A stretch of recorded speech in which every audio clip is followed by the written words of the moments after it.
Welcome, everybody. We are so glad that you decided to join us today. We are the Black Student Union, and we are presenting Blackness in Latin America, a discussion about the Black experience throughout the Americans, featuring Dr. Valdés. Thanks for coming out tonight. This event is brought to you by the Black Student Union and sponsored by the CUNY SPS Student Association, the Black Male Initiative, and the CIED.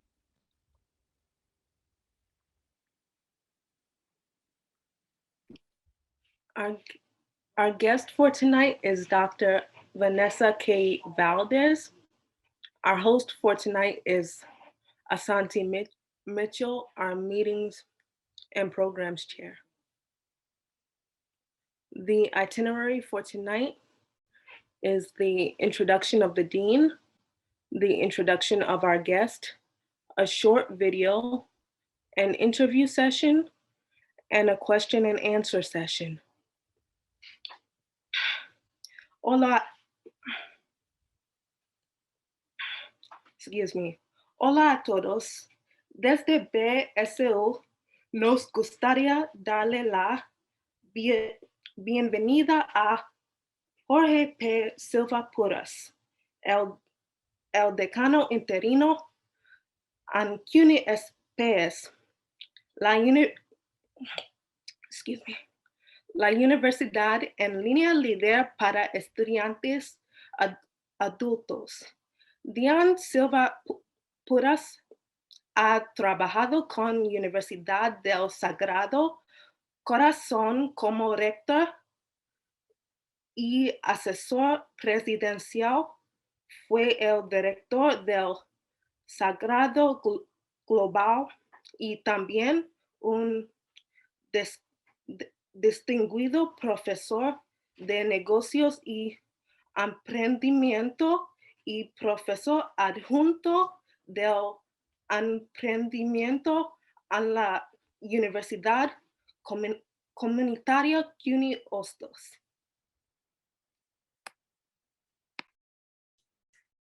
Excelente. Gracias, Gabriela. Thank you so much for that introduction. De nada. It's a pleasure to be here. I want to thank not only Gabriela, but also Pana, Asante, and Rachel, who with the BSU and the BMI have organized this fantastic event. Also want to thank Anthony and Shahana for organizing this, but most importantly, I want to thank my dear friend and colleague, Dean Valdés, from the Macaulay College, Honor College at CUNY, who is honoring us with her presence and her wisdom. I am, as you know, born and raised in Puerto Rico, so I have quite an affinity for the topic of tonight, Blackness in Latin America, particularly Afro-Caribbean in my case. We were talking earlier about some of the beautiful settings in Puerto Rico, like Loíza Aldea, where there's a very strong heritage of Afro-Caribbean population. So I'm sure Vanessa will delight us with a wealth of information on this great heritage and trajectory. Vanessa and I are colleagues. We see each other at least once a month, if possible more often. So I am so happy that you're here. Welcome. And with that, I will pass it on to the organizer so that you can be presented. So, gracias y buenas noches a todos. Thank you so much. So, Dr. Valdés, welcome. We are so glad to have you here. We are so thankful that you said yes and that you are going to educate us and bring some shining light down onto this topic that some people may not know about and some people may live it. Please tell us a little bit about yourself before we get into our short video. Okay, well, I am born and raised here in New York City. I'm one of a declining population called the New Yorican population. My father was born in East Harlem. right before Operation Bootstrap, actually. So that was 1940s to 1960s. My grandparents came in 1938. And my mother was born in Puerto Rico, in Vega Baja, which is where my maternal line has been for at least 200 years. That's where my family continues to be, on the northern coast of Puerto Rico. And born and raised in this city, born like most peoples of Latin American heritage and Caribbean and Hispanic Caribbean heritage, i.e. identification with nationalism more than with race, right?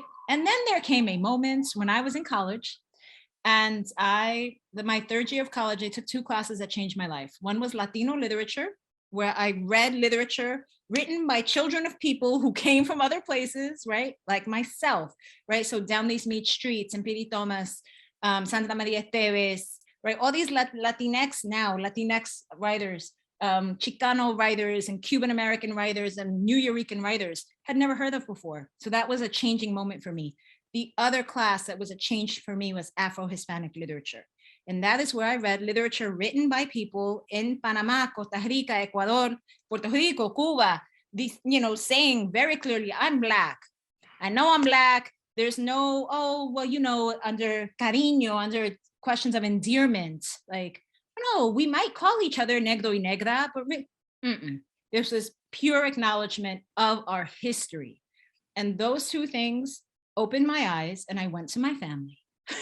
And I was like, hi, can we talk about this? And that was when I learned, that was the beginning of my discovery for me personally of a history in New York City of Puerto Ricans specifically, but many, many immigrant groups who distance themselves, right, from African Americans in the guise of, when they get here, they see the power structure and they go, okay, well, we want to ascend. And as Toni Morrison said, what is one of the fastest ways of American assimilation? Being anti-Black.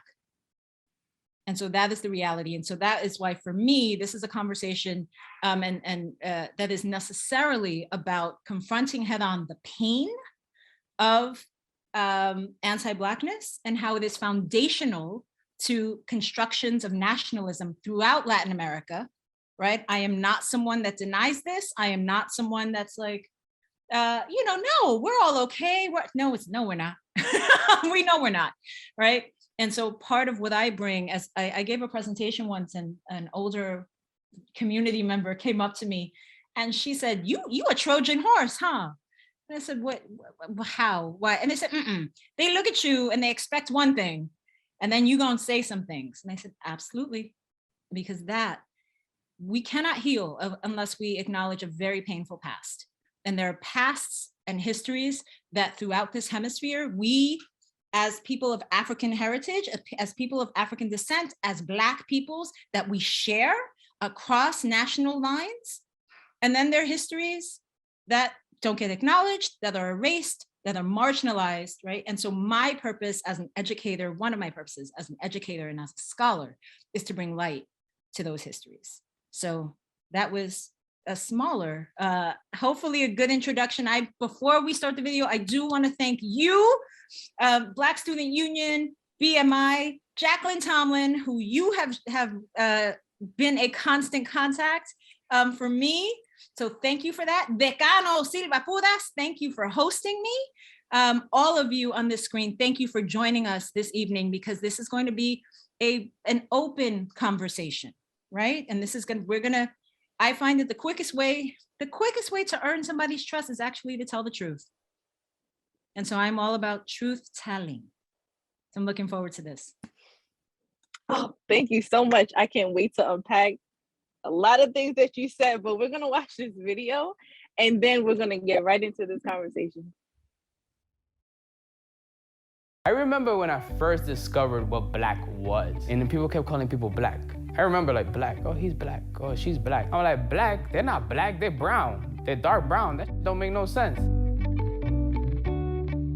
Being proud of my African roots is something that I don't take lightly, and I embrace because it's part of who I am. Nosotros queremos un mundo que decimos que tenemos un latino unidos, pero con el mismo tiempo tenemos que terminar la discriminación entre nosotros los latinos. Estamos como estamos porque somos racistas entre nosotros mismos, entre nuestra propia gente. ¿Sabes qué? No nos apoyamos. I always feel like I'm never Latina enough because of my skin color, because of my hair. I would just hear my family be like, oh, don't go out with somebody that's dark skinned, que no salga con un negro. Arregla la raza. Dark skin in the Latino community isn't considered beautiful. We've been colonized so poorly that we want to identify with being white so much, not all of us, but many of us, that we look down on dark skin. Tú como negro latino tienes dos problemas. Primero, eres negro, se te discriminan por negro. Y segundo, eres latino y te discriminan por latino. Eso es doble minoría. I remember when I was a kid, I looked at myself in the mirror. Y yo dije, esta nariz, estos labios que tengo yo, I'm ugly. ¿Sabes que yo era? Porque yo pensaba que yo era feo. Tuve una compañera de trabajo que me enteré que a mi espalda se expresaba de mí como mona, la mona. ¿Sabes qué es lo más triste? Que ella era una latina. I know I always stress to my family whenever they say something like, they'll be like, Julissa, tú y eso moreno. And I'm like, we are the morenos. That's us. Your parents are instilling in you that these European features are the most beautiful thing. The standard of beauty for them is blonde hair and blue eyes. I think there's some colorism just across the board because we've been taught that lighter skin is beautiful. Since light skin and fair skin is being portrayed on all platforms like TV and media and all of these things, it lets me know that that's what they perceive as beautiful. And then you look on TV in the telenovelas, they don't look like me, ever. The only one I can remember is Celia. Algo que me pasa muy seguido es que las personas dicen, ay, qué bonita eres para ser una negrita. Entonces, una persona negra no puede ser bonita. Dark skin is beautiful, and it has melanin in it, and it doesn't age. We hate ourselves so much that we really don't understand how beautiful we are. Que yo, por mi color o por lo que tú crees, tú no me vas a parar, que yo voy a triunfar. En lo que yo voy a hacer, yo voy a triunfar. Embrace the beauty that is you, because most people are trying to look like you. They're going to get their hair curled, they're going to get tans, they're getting injections in their butts and in their lips. They want to look like you. So don't hate you, because everybody wants to look like you. Si había una fórmula, yo creo que ya lo habíamos arreglado. No hay ninguna fórmula.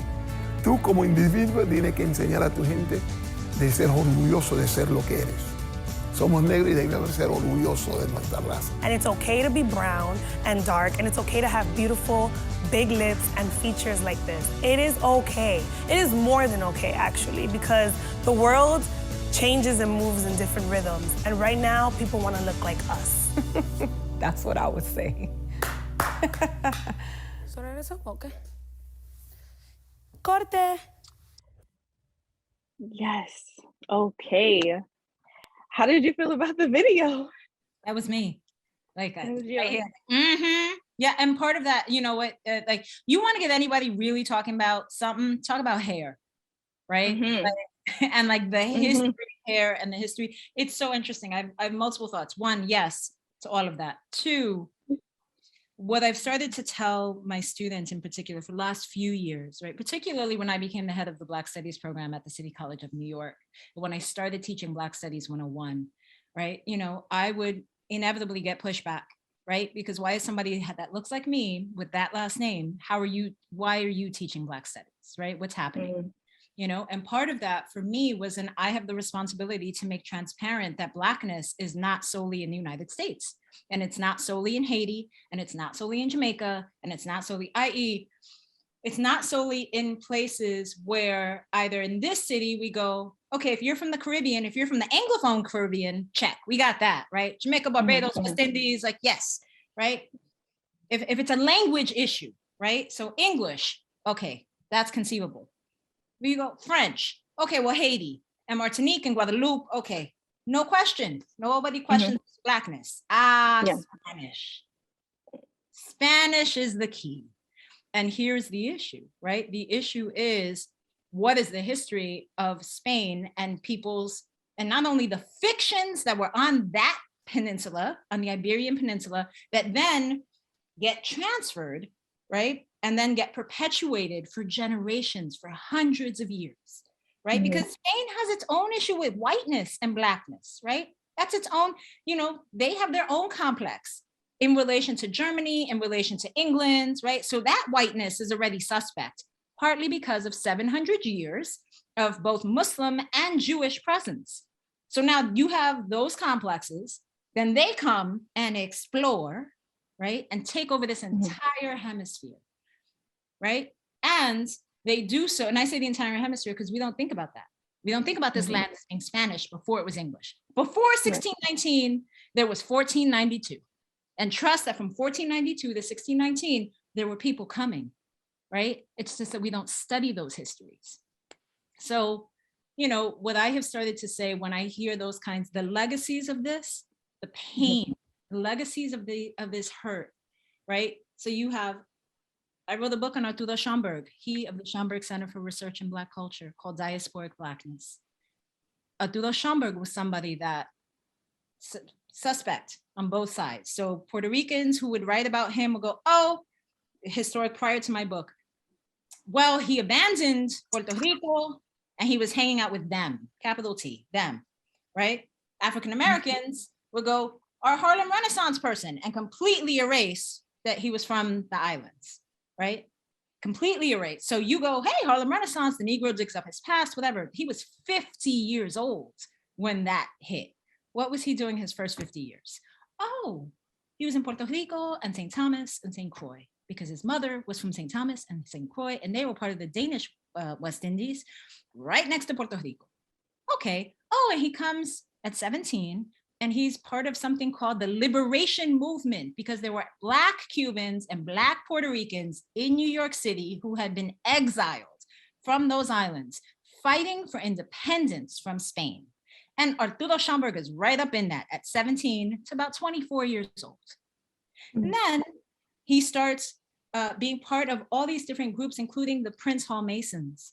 Prince Hall Masons is incredibly important, not only in an African-American context, but again, throughout the hemisphere, right? And he starts ascending, right? Within an African-American, in particular, he marries 3 African-American women. He starts ascending in that world, right? And so again, this idea, this enclave mentality, right? Which a lot of immigrants have. Nope, us. Well, what do we do when we have, because of the colorism within Spanish-speaking communities, guess what? A lot of people who speak Spanish identify with Blackness. You know why? Because this right here trumps language. When I lived in Nashville, Tennessee, which I did when I was doing my PhD, I moved to Nashville in 1999. I left in 2007. In those years, I was a Black woman. You know why? Because people looked at me. When I come here to New York, people are like, right? Because a little bit, there's all these different kinds of people here in New York, right? So here in New York, it's kind of like, well, she's, but still I get the, people don't assume I speak Spanish, right? Now, when I'm in certain neighborhoods, they're like, you know, if I'm around Brazilians, they think I'm Brazilian. If I'm around, you know, folks from the Caribbean, again, I live in Harlem right now, in African-American Central Harlem right here. I live near City College. So when I'm looking towards, you know, Adam Clayton Powell and Frederick Douglass, right? Harlem, I turn around, I got Convent Avenue, Amsterdam, Broadway. I got the Heights right here, suspect, right? So when part of that is also the particular color I'm in, I am, right? So they look at the breadth of this nose, they look at my hair type, they look at the melanin, we don't really know, but I'm too dark, I'm too light, I'm too dark to not be, like, I'm obviously not white, a la Cardi B, right? Remember Cardi B gave a famous interview where she was like, obviously white people did not produce me, right? Like she's very vocal about that. So I'm too dark to be white, but I'm what kind of Black, what? Right? And so it's always interesting to me. My family, I am una Afro-descendiente, Afro-Latina, but Afro-Latina has also become a wedge to separate from Black. I'm very clear on, I'm a Black New Yorican. The truest identification I have is Black New Yorican. Like everything else, Latina, no, people say Latina and you know you're thinking J-Lo, stop. Right? J-Lo, we're thinking Sylvia, you know, what's her face? Sofia Vergara, we're thinking like, there are a bunch of us that do not fit that. And we don't want to fit that, quite frankly. Now, there's some who do, right? And that's when we talk about, I'm gonna say a lot, Asante. You're gonna have to. I'm here. I'm here. I'm taking it all in. I'm here. I was gonna say, there's all of this is interesting because this is also color privilege, right? i.e., those who can, this is where you have in a Brazilian context, this is what is called the mulatto escape hatch. And this was this theory in the 70s that those who have both blackness and, both black and white asterisks or quotes around both of those things, right? Because we know race is a fiction, but there are fictions that policies are built around, right? When you have that mixture, right, there are those who distance themselves from blackness, right? Hence the anti-black, who then get a chance to, if I was darker, there's no question, right? Nobody has a question about like folks who are dark skinned. Nope, you black, keep it pushing, right? And so that is something that for me, when we're talking about Afro-Latinidad, what pains me is when I'm in a space where people are speaking about Afro-Latinidad and I'm the darkest person there. Because I'm like, look, when I'm around Latinx people and I'm the darkest person there. And when we talk about professors, right, in particular, who do Latino studies, there's this kind of seemingly unawareness. What do you mean? And that refusal to actually name the thing, name that we have benefited from white privilege, name that we have benefited from color, name what we as educators, how I have benefited from this. I don't know what doors open because I look like this. I know I bust, I bring all this energy and I bring this amount of books and I do my work, but do I get through the door faster, easier because I look like this? So all of these things, performances of Latinidad, right? Where people insist on wearing big hoops and bright lip and like, yeah, porque yo soy Latina. Okay, felicidades for you. Doesn't work for me. What works for me is, again, honesty and transparency, and the chat is opening. So the chat is lighting up and De Quincy's hand is up and you probably want a second question. You just said, what'd you think of the video? Listen, you literally answered about 10 of my questions. We're good.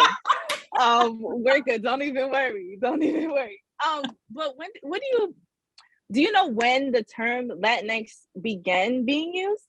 Yeah, so that's a very recent thing, right? And so here's where it's very interesting. And I use this particularly because to my knowledge, right, this is within the last decade, if I'm not correct, but these are here's my issue with the fervor around the naming, right? People go, why are people saying Latinx? The reason that people use Latinx and Latine, right? Because now we're saying Latine, right? Latine. Okay. It is both because Spanish, like French, is a gendered language, right? So you have 99 people, you have 100 people in a room, 99 of them are women and one man, and they're all professors. Those are instantly profesores because of that one man. Doesn't matter that 99 women are in the room, right? So there is a predilection within Spanish and French and Portuguese, the Romance languages, to privilege manhood in that way, even in the language. So what do we do for members of our community that are non-binary, that willfully do not, who actively reject gender identification? That's where the X comes. And that's where the Latine comes, right? It is a marker of greater inclusion, which is why I cannot stand when people, no, but, because for me, if we are community, we are all community. So that's non-binary, that's LGBTQIA, that's everybody, right? I have been on the other side of racism within this community, right? It's heartbreaking, right? So I am on the side that I know what it is to be, thought of less than because I look the way I do. I know what it is to be thought of less than because I insist on wearing white because I like to keep my peace and be grounded. And so for all of those things, for me, I completely embrace any single term that equals an embrace of all of us. And again, to my understanding, this was, it comes out of, I have read about Afro-Colombian activists, right? Who started this? Who started using X, right? So there's this notion of, oh no, it came from the academy. They're out of, they're out of touch. Right? We as real people don't want to be called this. Latino versus Hispanic. Listen, at the end of the day, here's what's very funny to me. We get so caught up in the label. Like, how are we doing in our education? How are we doing in our mortality rates? How has the coronavirus pandemic affected us? How are we doing with our housing rates? Are we graduating on time? Like, what are we doing with like job acquisition? Right? I don't care how, like, so that's what, like, the distraction of Latino, Hispanic, Latinx, stop it, move, because we have people are wasting your time. And again, I will quote Toni Morrison, racism as a distraction. You get so caught up in defending, like, oh, but they don't think I can do, instead of doing the work.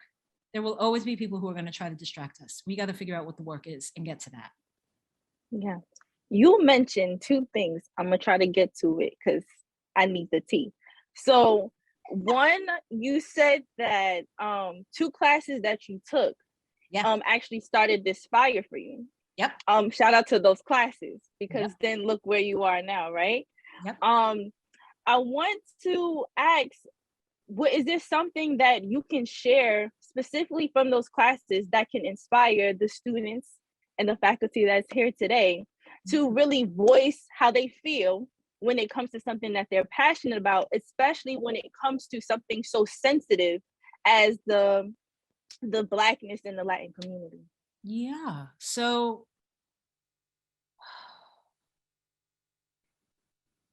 to the educators in the room, what I would say is, a lot of educators, they come and they have their syllabus, they've prepped all summer, they prepped in the weeks ahead of time, and they're like, okay, we're going to do this. Sometimes the information is not hitting. Students are distracted. Students want to talk about something else. There's stuff going on TV that they want to talk about. What I would say to them is, the fact that your students want to talk about that in your presence and use class time means you're doing something right. Let those conversations go, even if it's 5 minutes, 10 minutes. Let it happen, because that's how you engage the students, right? It's not, no, but I have a plan, because so many of us as educators, we got things to do, right? I have to make sure that these learning objectives are met. And sometimes we put ourselves in the space of being the educator. We know everything. And sometimes, oh my gosh, when we make space for the students to teach us, it is a beautiful, beautiful thing. So to the educators in the room, I would say, like, just ease up. It's okay. Like 5 to 10 minutes. You can say that. You can tell the class, all right, we could do this for 10 minutes and then we have to get to this. All right. It's fun. Vulnerability is not bad. And that's for the educators and the students. But it is, you can't just be like, I'm going to just talk all this stuff. It is necessary to have trust in that room. It is necessary to acknowledge the past experiences that everybody brings to the table. It is necessary to acknowledge the wisdom that everybody brings into that room, right? Like, everybody has a perspective. Everybody has a viewpoint. And for myself as an educator, on the first day of class, I would have a conversation about expectations with my students. And the question was, what do you expect of me as your educator, as your professor? Many times students didn't know how to answer that. What? And I said, well, here's the thing. Oftentimes when we're hurt, it means that trust has been transgressed, but we don't know why, right? So, when you go to class and then your professor says something and you don't know why it hurt you, but it hurt you, right? And you got to figure, you have the opportunity to figure out, this doesn't leave evaluate. Yeah. Oftentimes, and then that's an opportunity, because as a person, what it means is something has been transgressed, right? So first day of class, right? So my students would say, could you respond to my emails within 72 hours? Yes, I can meet that expectation, right? And so we would, and in that way, that exercise is about establishing trust in that room, trust and respect, right? On the flip side, the students would say, well, what do you expect of us? I said, please do your work. That is it. But what I also would say, I would tell them every single thing on this syllabus is a conscious choice. So you have the right to ask me, why are we doing this? Right? And people are like, oh, that's a challenge of power. What power? Why are we here? Because for me, my purpose in the classroom, learning is also empowering my students. I'm a professor at the City University of New York. I've been here 15 years. I know who my students are. My students do not see many people who look like me with the pedigree I have. And for me to say, I was born in Mount Sinai Hospital, I was raised in Tracy Towers on Meshuggah Parkway, the second stop on the 4 train in the Bronx, right? My students are like, what are you talking? It's like the Matrix. Whoa. And it's, so what I say that to say, I know exactly what it is to sit in your seat. I know exactly what it is, right? To be sitting there and be in classrooms where people are scared. You're scared to say the wrong thing because that professor is going to come in. That professor is going to close that door. Again, I'm talking to SPS, so I'm talking like in physical terms. I know this is a mostly online environment, but you know, the professors who I'm sure this doesn't happen in SPS, but the professors who, you know, oh, you were 15 minutes late for a Zoom. Oh, well, missed that Zoom. Oh, you missed that test. You know, things like that. Why are we here? We are here for me. My job as an educator is to empower my students, right?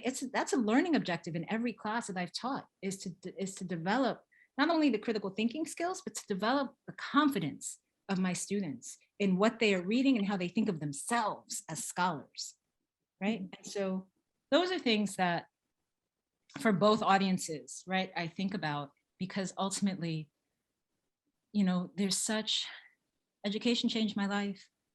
Those 2 classes changed my life. When I went to the professor of Latino Lit, I said, I want to study this more.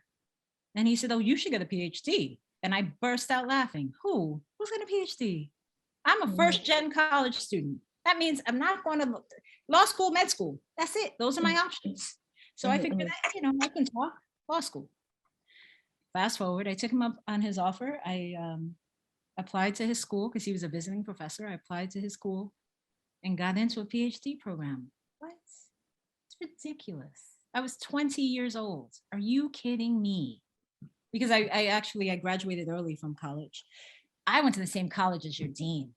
So fact. Yeah. But that's the potential that education has, and that's the potential that we as educators have. We change lives on a daily basis. We can identify brilliance in our students who more often than not do not think of themselves as brilliant, who do not think of themselves as gifted, as talented, as being, I'm the head of the honors college. And I am certain that there are people on this call, A, that didn't know there was an honors college at CUNY. 2, had they known, they would have applied for it because they didn't know, right? And that is my goal this year, is not only to talk about the honors college, but also, as I tell people, they're like, you must be so proud to be part of the honors college. I am, but guess what? I've encountered brilliance in my classrooms every single day at the City University of New York, right? So whereas others would be very puffed up, like, oh, I'm like, no. Every single student I've ever come across in my 15 years, every single one of them have that potential, right? It is just a question of what are the circumstances, how are they living, what are they working with, right? And that, but still, our job to like encourage, because again, we as educators can see more sometimes, many times, than our own students can see in themselves. And it is our God-given duty, I think, our responsibility to make sure that our students, we need to move that needle, make sure that they're not only okay, but thriving. So what can I do in every single class session to make sure that that happens? And that's most definitely needed, especially now today when people are so discouraged, especially now that COVID and everything has happened and so many things is happening in the world. With your education and your background, and congratulations on your academic success and graduating so early. That is the really big milestone. How would you describe the Latin American culture? Well, how would I describe Afro-Latin America? Afro-Latin Americanness? America. Afro-Latin America. Culture. Okay. Afro-Latin American culture. Okay, so here's what I say about Blackness, right? So everything that I do is rooted in Blackness, right? Okay. So let's start there. That's important because, with the exception of Haiti, every single country in this hemisphere has denied citizenry to Black peoples at one time or the other in their histories, right? So in that way, when we study African diaspora history, right, that's where the fault lines, that's where nations start getting really interesting, right? That for me destabilizes an identification with nationality, right? Because to be like, no, it is what I am suspicious sometimes, right? When people so just claim a national history that doesn't fully acknowledge the wholeness of its history. And when it comes to Black people, as we see in the pushback against 1619 Project, many people resist any history that challenges like these official renderings, right? And so my work is about questioning like those constructions, right? Because at the end of the day, that nation was built on whose back? More often than not, it was built on the destruction of Indigenous peoples and Black peoples, period. And so that is where, you know, I as a scholar, I question, right? So Black peoples throughout this hemisphere, right? Again, when we think about Latin America, we go, no, Cuba, Brazil. No, every single country in this, in the same way, when ships landed, like millions, hundreds of millions of Indigenous peoples in this entire hemisphere. And then you bring millions of Africans, right? After you decimate a population, i.e. through warfare and disease, right? Decimate the population, and then you bring Africans, right?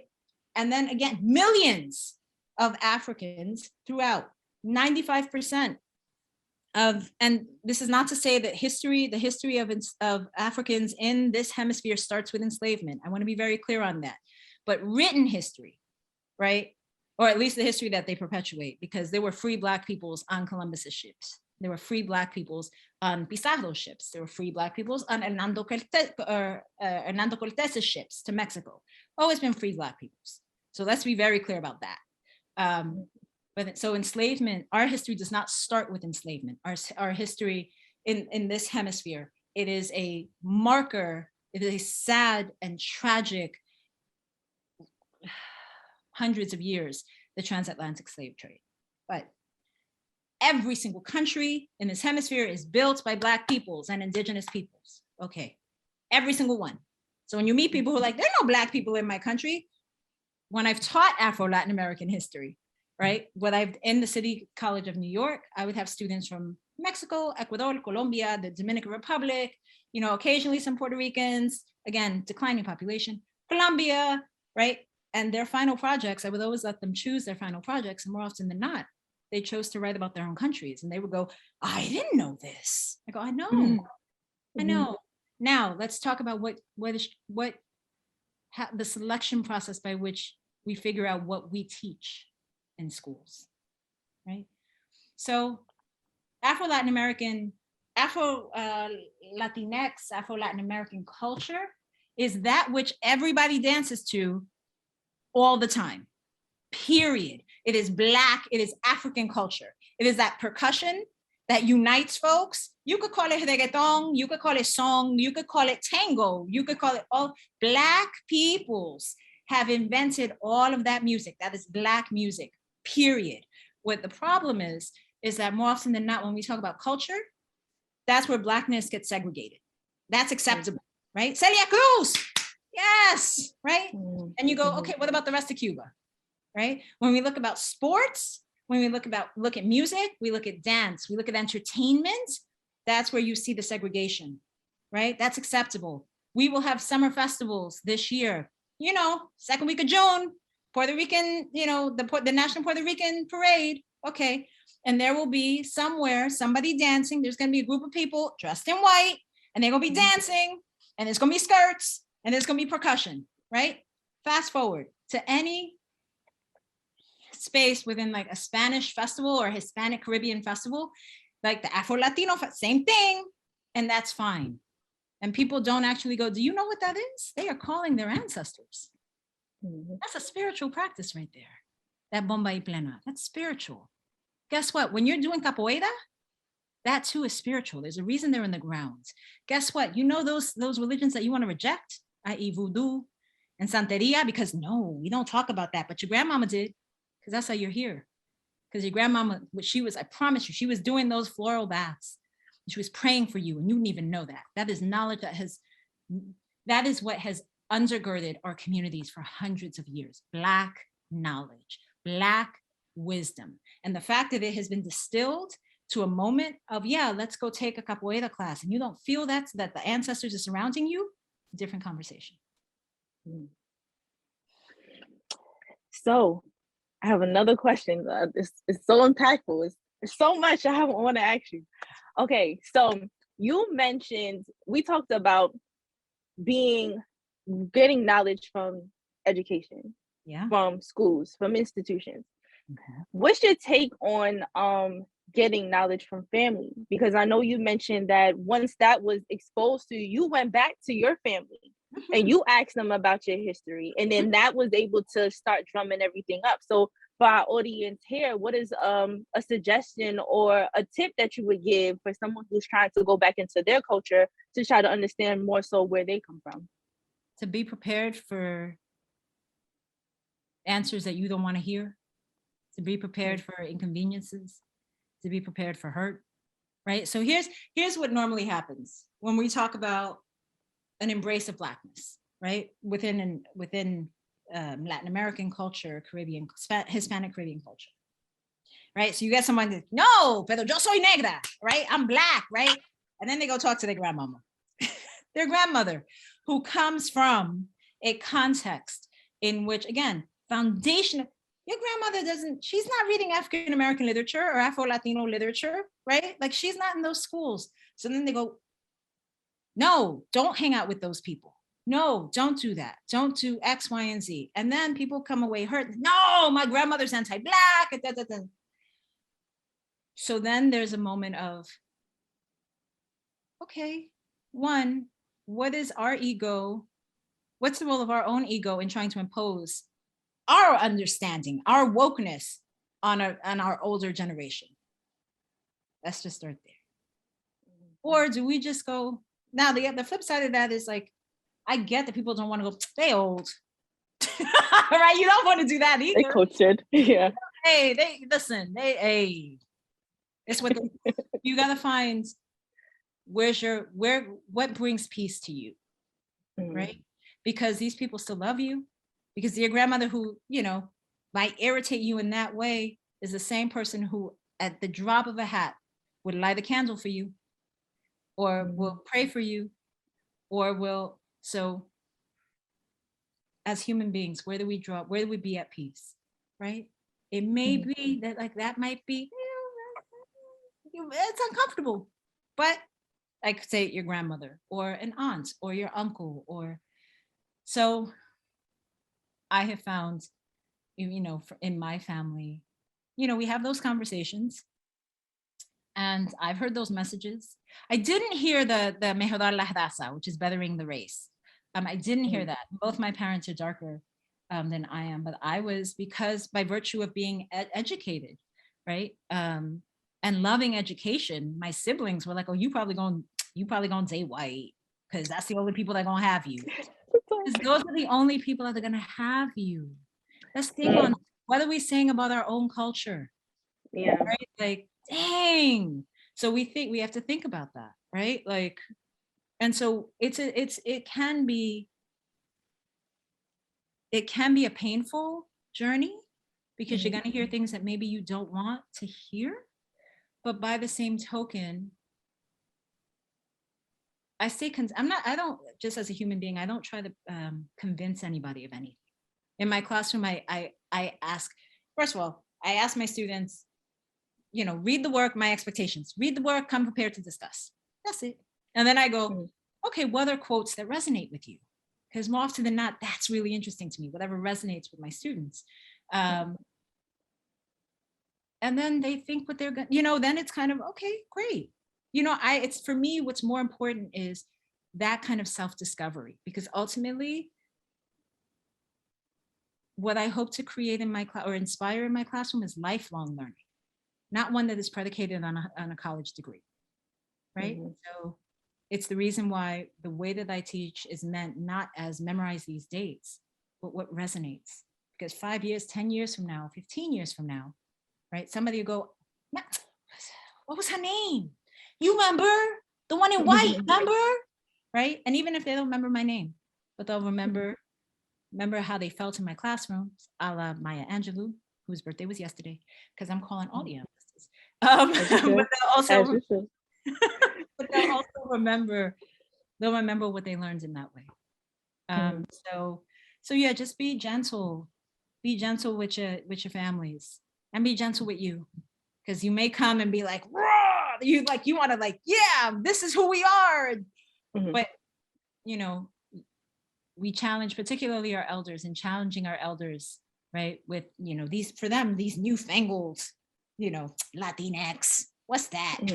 Nah, I'm Dominican, stop it. And it's okay, right? It's okay. And it's just, I have brought home things, novels that I'm reading in class, or that I'm teaching, or I'll pass it along, and that more often than not is what interests people. Oh, that's what you're doing in class? That's what you're doing in school? Oh, all right. So. And so I have one more question, and then I would like to open it so the audience can ask questions, if that's okay with you. Yeah, absolutely. Yeah? Okay. So can you speak on the work you've done centering Haiti and in Hispanic Caribbean studies? So I read a book. This is real. This is not a prop. So there's this Haitian. Jacqueline would love that wall. Okay, just to let you know. Trust that.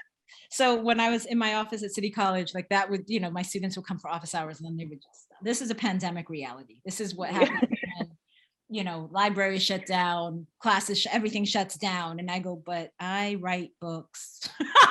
So I need to bring stuff home, and I need to buy books.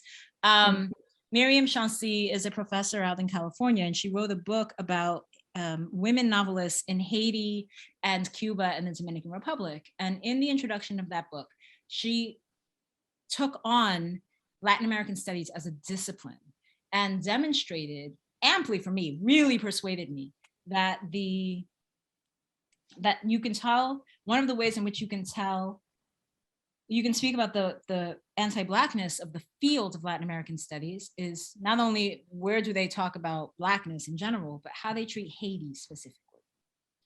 And so, I was in a Spanish and Portuguese PhD program, never learns about Haiti, right?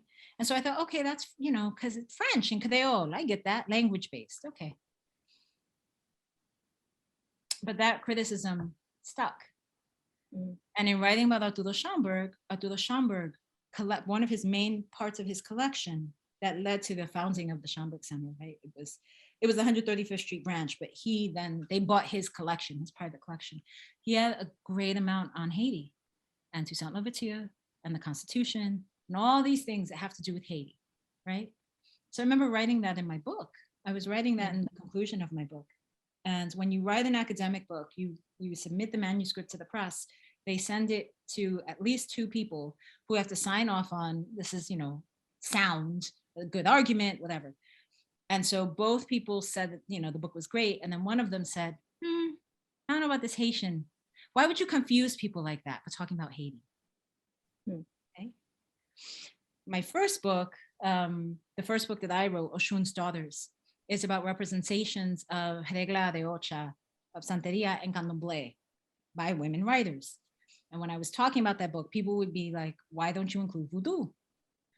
And I, at the time, again, I have great respect for these religions. So I'm not going to just dabble and be like, yeah, sure, let's just throw some things, right? But that stuck with me. Again, so it's both the absence of how I was trained and then the resistance to Haiti. And so that is why this last book that I edited, which includes three essays of mine, it centers Haiti. And then when you dig a little, the same thing with Arturo Schomburg, you dig a little bit and you're like, you mean he forgot his Puerto Ricanness? His children are named Maximo and Carlos and Dolores. what we talking about? Same thing with Haiti, right? Is we see how it's, you know, pushed aside, and then none of us, I'd venture the guess, unless you are a specialist in Haiti. Again, Haiti was the sole country that in its constitution named citizenry, to be a citizen of Haiti was to be Black, period, right? And so I think about if we learned political theory using that constitution, and now the constitution that designated our citizenry as 3/5 worthy, right? What if we learned from a document that actually affirmed Blackness, right? And affirmed brilliance in those terms. And so for Black genius and Black intellect to not be contradictory. That's the promise of studying Haiti and what it and what that document holds. And then when we think about Haiti also, peoples around on both sides of the Atlantic knew that to get to Haiti, particularly after the revolution, when it was a free nation, when it was Haiti, that getting to that nation meant freedom. And so there were rebellions on ships as people took over those ships and tried to get to Haiti, right? When, for those who study Latin American history, when Simón Bolívar, right? So this the George Washington of Latin America and Gran Colombia, right? When he was looking for money, for guns, and for troops, he went to Haiti and asked President Pétion for his support. So there are at least 3 countries, including Colombia and Ecuador, who owe their freedom to Haiti. And the only thing that president asked for was for him to free his enslaved peoples, period. And we don't study that history, right? And so again, what does it, in the same way I tell students, you want to radicalize something, study Black studies. Put Black people at the center of it, not at the corners, right? Anything. You want to study Chinese history? Where are the Black people in China? Because I promise you they're there. You want to study Russian history? Study where are the Black people there. You want to study like Renaissance Italy? Where are the Black people? That's it. Very easy, right? To just, when you center Blackness, right? It's a whole different perspective. And so that is the reason, again, I am by trade, I'm an Afro-Latin Americanist, Afro-Latinx studies, that's my name as a scholar. And when I became the Black Studies head, that is the truest designation I could have, because I'm a comparatist. And I study the histories of Black peoples in this hemisphere, and I recover stories, and I center them in what I center us in what we do. So that's why I'm the Trojan horse, as that older woman said. Well, Doctor, I am so glad that we had the opportunity to speak to you. You are a breath of fresh air, and the knowledge you gave us was more than I could even imagine. Team, I can't see the screen, so if we can pick someone who has we have time for 1 or 2 questions. If we can just pick someone who's either raising their hand or who would like to share or make a comment. I believe the Quincy had a comment, if she would still like to share.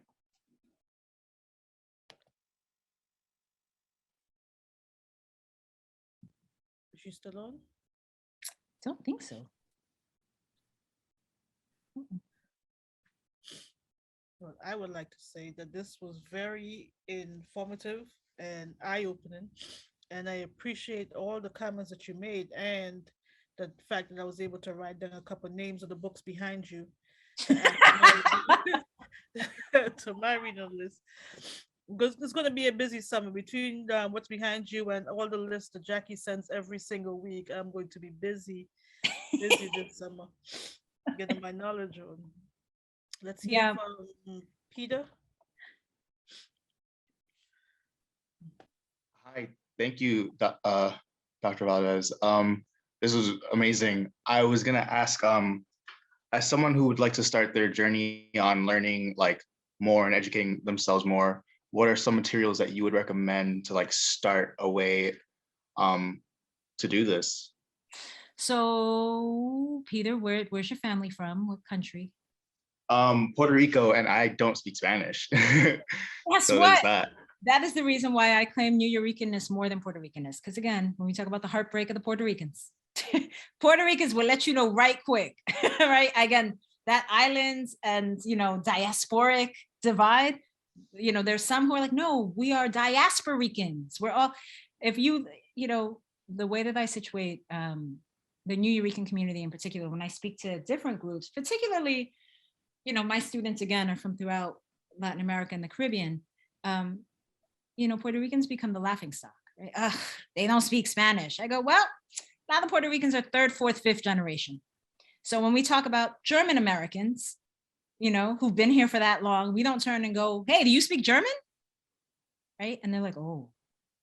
And then I turn around and I go, this bilingual education that many of you take advantage of? Guess what? There was Puerto Ricans who did that. Antonia Pantoja and Aspida in this country. So that's like in this city. So before you start poo-pooing the Puerto Ricans, understand that group was the first group of any size, Puerto Ricans and Cubans, but then Cubans diminished, and then the Puerto Ricans exploded, right? So there were at one point, at the highest point, more than 1 million Puerto Ricans in the city, right? Now Dominicans are that, but yeah, Puerto Rican history is fascinating. New Yorican history is fascinating. So in general, I would say George Reed Andrews, but his full name is George Reed Andrews, Afro-Latin America, 1800 to 2000. Critical text, because it starts, and that's a critical text. I'm gonna write them in the chat. Real text y'all can explore that is from the CUNY Dominican Institute up here at City College is called firstblacks.org. That is a bilingual site because the first land that Columbus sets foot on is what is now the Dominican Republic and Haiti, right? The indigenous name of that island is Haiti. Most people don't know that's the indigenous name, right? Which is land of mountains. And on that site, we see, it gives such a comprehensive history of the first 100 years, prior to Jamestown, right? So Reed Andrews, Afro-Latin America also is a comprehensive and accessible history, 1800 to 2000, George Reed, 2000. And I think it's been updated subsequent to that because we're in 2022. The other thing, Peter, is there's now been work on New Yorican poets. There was a New Yorican moment, right? New Yorican Cafe in 1970s. Just Google New Yorican and see. That was a name that was cast as, as a name of disrespect. Ugh, the New Yorkers, right? By Puerto Ricans, right? And what wound up happening was the children of those who were born in this city and raised in the city embraced it and reclaimed it. As many, words are reclaimed. So those are some starts. Oh, I'm also going to put Antonia Pantoja and Aspira. Antonia Pantoja has she's deceased, but she wrote a memoir. Antonia Pantoja, Black, Puerto Rican, lesbian woman, lawyer, educated, who with Aspira broke down doors in this city. And Aspira still exists. So. Thank you. Thank you so much. You're welcome. Miss Jack, I'm sorry. You know I'm gonna come with you with those like heavy questions. I like it. I've been waiting for this. So, every day I'm like challenging you, like, oh my gosh, this happened. So when you were talking about your education journey, I couldn't help but think about bell hooks. Yeah, I just felt like you need to stop. You've been regaling me with bell hooks for some time now. Go ahead, let's go. Yes, because she's a muse. Can you talk about how she influenced you? And what I'm learning is they have 1 million essays. How do you to me, it's like after a while, every word out of your mouth to me, I'm like, yeah, Audre Lorde said this, she said this, she said this. Like, talk about that part. Like, what did they do for you? And my next question is about Brazil. Like, have you ever been, and what is your thoughts on the Black experience in Brazil? Look, it doesn't stop. Look at the books, they don't stop. So if you look there, that is the bell hook section. Oh yes, all about love. Yes, I see you. Yeah. Yes. So see, all of these books. You are so blessed because it's so hard to even find her books. The prices are just ridiculous now. Well, yes, they are. And this is, again, so that when we talk about bell hooks, formative, we also, somewhere in here is an Audre Lorde collection as well. So we are talking about Black women thinkers who are fundamental to how I move, obviously. So I love the fact that you're like, hey, right? Because they resonate and they stay. For me, the best writing is, you know, when you're reading and you just gotta stop because you feel like, oh no, wait, there's some stuff happening here, and you take it. The best writing is that which sticks to our soul, right? Octavia Butler says, that which I change changes me, right? Everything that we do, all of our lives are co-creative experiences, right? So this is not me talking to all of you. This is you listening and writing and coming, and it's all of it, right? This is a co-creative experience. Every conversation is. The head of the MFA program here at the City College of New York, the Creative Writing MFA program, Michelle Valladares, she looks at me, she goes, you know, you're a poet, right? Or, you know, when it's like, preach, right? What that means is that there are truths. I speak from my soul, and that resonates. Bell Hooks' Remembered Rapture is a book that is about writing. It's the first book that I remember being in the Strand's bookstore. P.S. If you've never been to the Strand's bookstore in New York City, the one downtown on 12th Street, all of New York City people, please go to the Strand bookstore. It is the largest used bookstore, one of the largest in the world, right? Go see what Bell Hooks is happening, what those Bell Hooks prices are. They're also available on they have a website. Because you gotta know where you get the, you know, the gently used books, y'all. Yes, the Strand bookstore. Book Culture near Columbia also has some really interesting like used books. You know, they're not, but the Strands, you go outside, you have bins of books for $1, literally. So if y'all don't know about the Strands, I'm gonna put y'all onto the Strands. Okay, so I was wandering in the Strands, and I'll show you, hold on for a second. And this is the cover. Ooh, that's a glare. And I thought, what a beautiful book. Like just because we do judge books by our covers. It's a beautiful book.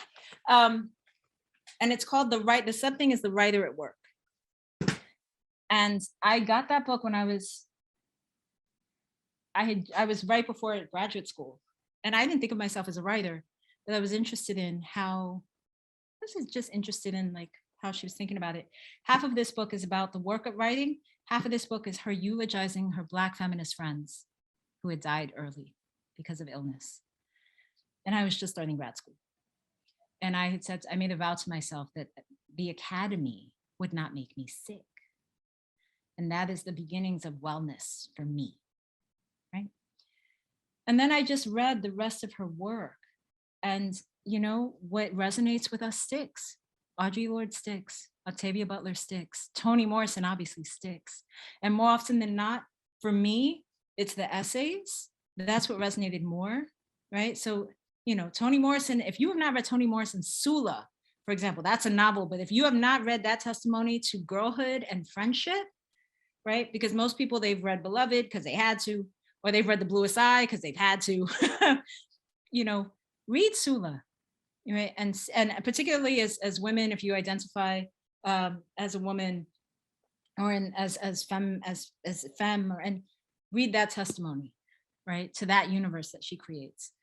And that's what it is ultimately, is I am a deep admirer of these of their writing. It is Black women, it is Black feminist writing that deeply informs how I move through this world. It was the Combahee Feminist Collective. I read their statement. If you've not read the Combahee Feminist Collective, very short statement. And in there, they talked about how, again, they talked about the anti-intellectualism within Black communities and said, as Black women, how our value as desirable beings goes down if we are intellectual. And I go back to my family telling me, you ain't gonna find nobody, you have to marry white, right? And I was like, wow. Like, there is work out there that can just like floor you, that's just knocks you back and go, and somebody else has written it already. So more than all, like, we have battles, we find ourselves waging battles that somebody else has written for us. Maya Angelou says, hey, she said that she was on the set of Poetic Justice, which is a movie with Janet Jackson and Tupac. And she said that she saw a young man one day and he was raging. And she looked at him and said, you don't even know who you are. And he started crying. And she said, you know, what I believe James Baldwin has also said is, put your crown, adjust your crown. It's already been bought and paid for. And that is all of us. And that young man was Tupac, right? So thinking about, for me, again, this grounds me in Black African cultures, right? My ancestors walk with me. My ancestors opened roads for me. I will never know what my great fought for me to be here. So I pay homage to my ancestors, right? And I allow my life to be a living testimony to them. It's very, very important. And as far as Brazil is concerned, the largest nation, or largest Black nation out in this hemisphere, outside of the largest Black, like the best populated Black nation in this hemisphere is Brazil. And people don't know that.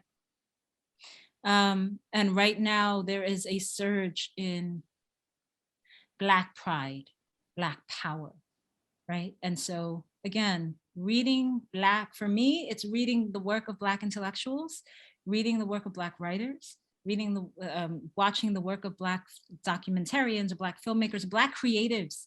For me, that is the key to what we do. You know, it really is just centering Blackness and Black peoples and the richness and the wealth that we have that many times we don't know. And then we say, well, the schools don't teach it. Guess what? The schools have never taught it. Guess what?